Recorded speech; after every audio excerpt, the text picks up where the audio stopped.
The newsroom, where untold story is revealed.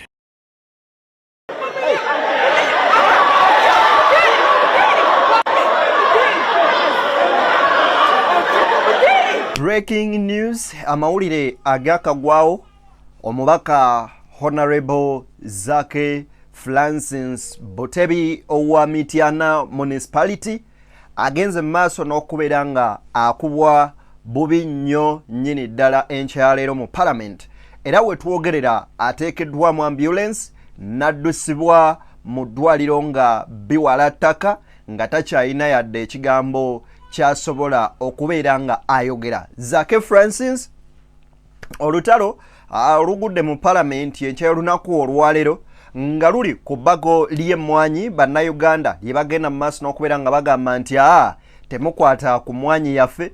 Zaake bw'ayimuse n'asaba sipiika nti omuntu abadde ayimiridde okuliraana sipiika gw'ayise escort we oba omukuumi we nti alina emmundu ng'agamba ekyo tekikkirizibwa, bagende mu maaso n'okubeera nga bamukebera balabo batalina kyakulwanyisa kyayina.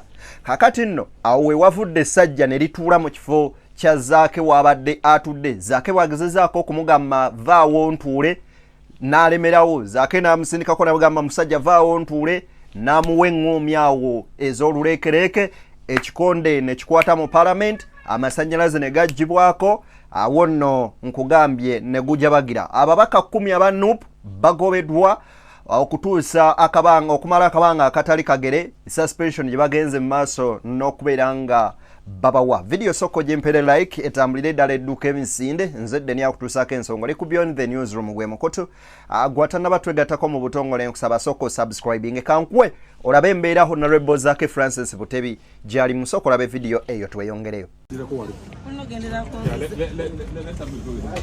Ogendereko Sami munani ne doctor. Ne doctor agenda. Ne lulume.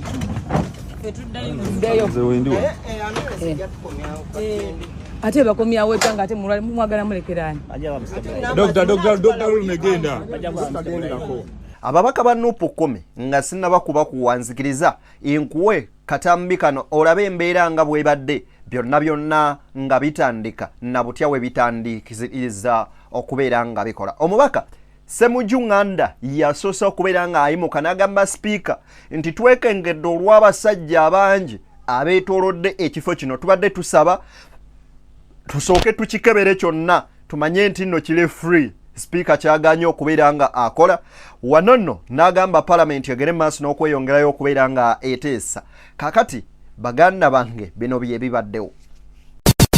Ebuvanjuba n'ebugwanjuba ewaka wasigalawo ewasinga. Beyond the Newsroom gwe mukutu ogukuleetera ekyo ekisinga. Katiranga naffe ng'oyita ku noti 771 44 53 ne noti 744 26 41 na bino bikulu. Tetulanga bafere, tetulanga basawo ba kinnansi n'abagwa mu koowa eryo. Mwebale kutuwagira. Thank you.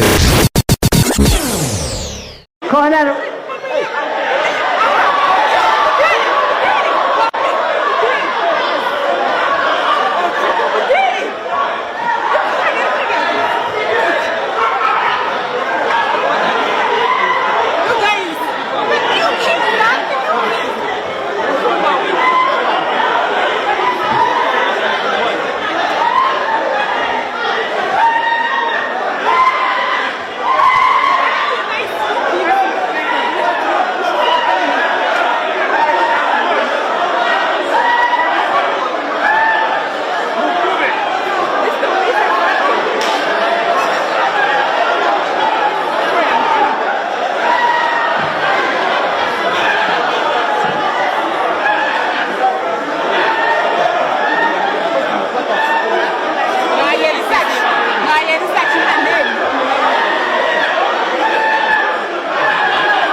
ebiva eyo si birungi yadde akamu n'akeddagala okusinziira wamuko wensaza information nga bagamba nti tetumanyi oba Honorable Joel Ssenyonyi ali mu mbeera ki wabula nti PA we agezaako okubeera nga amunoonya at least yayogereko ko naye oba oliyawo emitima gikkakkana eri bannayuganda naye ng'embeera esajjuse naddala mwadde batugoberera ku live bagyeko obujja amasannyalaze buli kimu ne kishatinga down so ne tuvaako ababaka abagenze maaso n'okubeera nga bagobebwa kwe kuli omukyalo wa Kampala Shamimu Malende, omubaka Honorable Zaake Francis, omukyala amanyikiddwa nga Susan Mugabi, kwoteeka omubaka amanyikiddwa nga Wakaima, Honorable Akol Anthony, omubaka Aloysius Lubega, omubaka Kabuye Owakasanda, then kwoteeka omubaka Tebandeke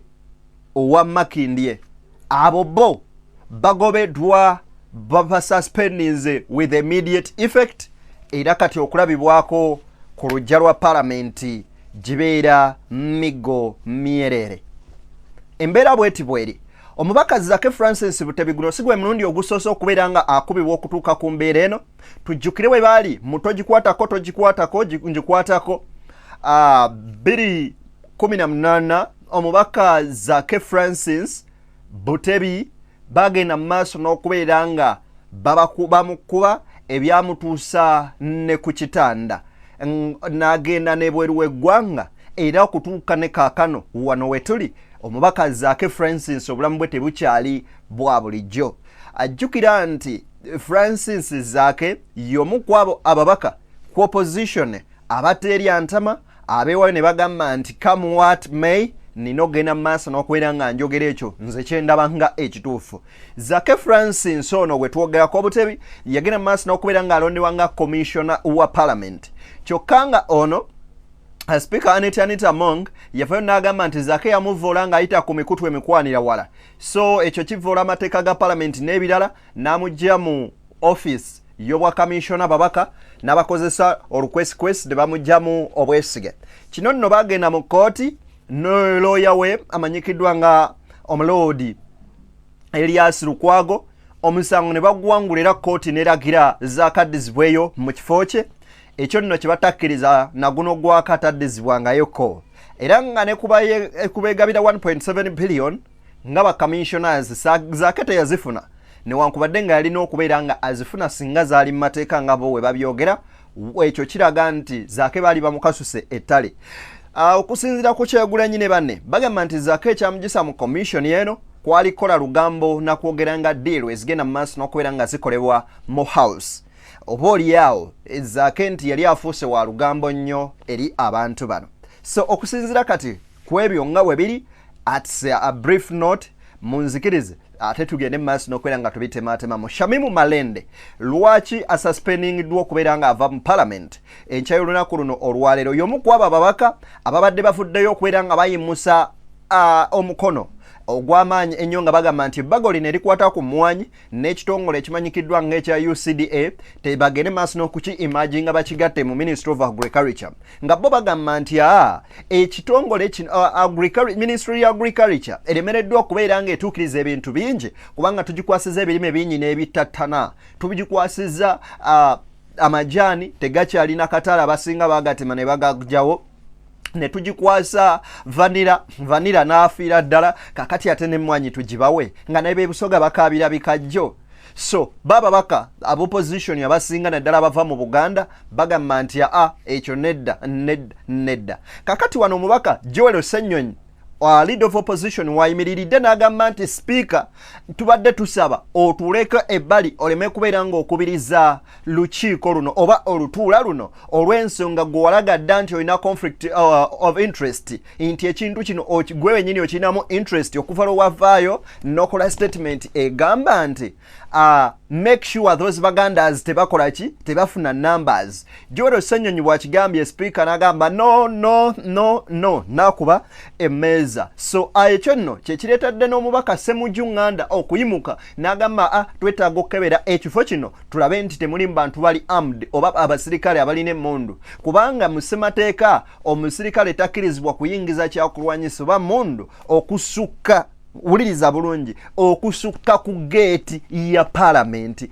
Byonna ebyokulwanyisa bikoma bweru wa palamenti, ne bwe baba escorts bakoma bweru wa palamenti. Ebyokulwanyisa bikoma bweru wa geeti, wabula tebiyingira munda mu lujja lwa palamenti. Kati abakuumi ne babalindira eyo ne ba drivers baabwe. Naye olwaleero bibadde biralamuko. Jjukira nti okuvira ddala olunaku olwajjo ebyokwerinda byadde binywezeddwa ku parliament, era nga bagamba kama mbaya ni mbaya lino etteeka lirina okubeera nga liyita. So bannayuganda mubeere banywevu nnyo nnyini ddala, ate era ne tukuba omulanga eri ab'ebyokwerinda ogenda mu maaso n'okubeera nga mwattu mugoberera amateeka, mukwataganire wamu ne bannayuganda n'ababaka. Munnansi munnayuganda ye mukamaawo, then ate omubaka ye mukozi munno, bwe mulina okubeera nga mukwatira wamu tusobole okubeera nga tutambuza ensi yaffe, cause tugamba nnyo nti okwagala eggwanga lyo kya muwendo nnyo okusinga okwagala okubeera mu kifo ky'olimu. Ne bw'oba mukulembeze okwagala ekifo ky'olimu ennyo kya mutawaana okusinga okwagala ensi yo gy'olimu. So byonna tugende mu maaso n'okubeera nga tubitunuulira, naye nga bo aba opposition miranga mierere. Tusinkane beyond the newsroom gwe nkutu nze Deni akutusako ensonga. Sit, can you sit? Can you sit? Can you sit? Honorable members,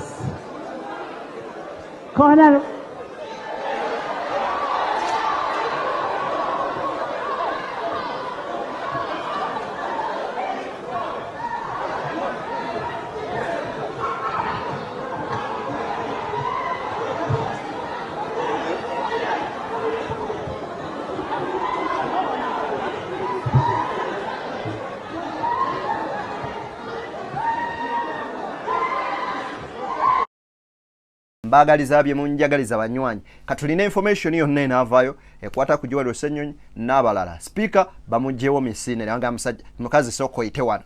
Tugende mbaso n'okubeera nga oba oliawo tukutaasa. Anyway ekyo kiri mu mateeka okubeera nga kikolebwa. Tusinkane.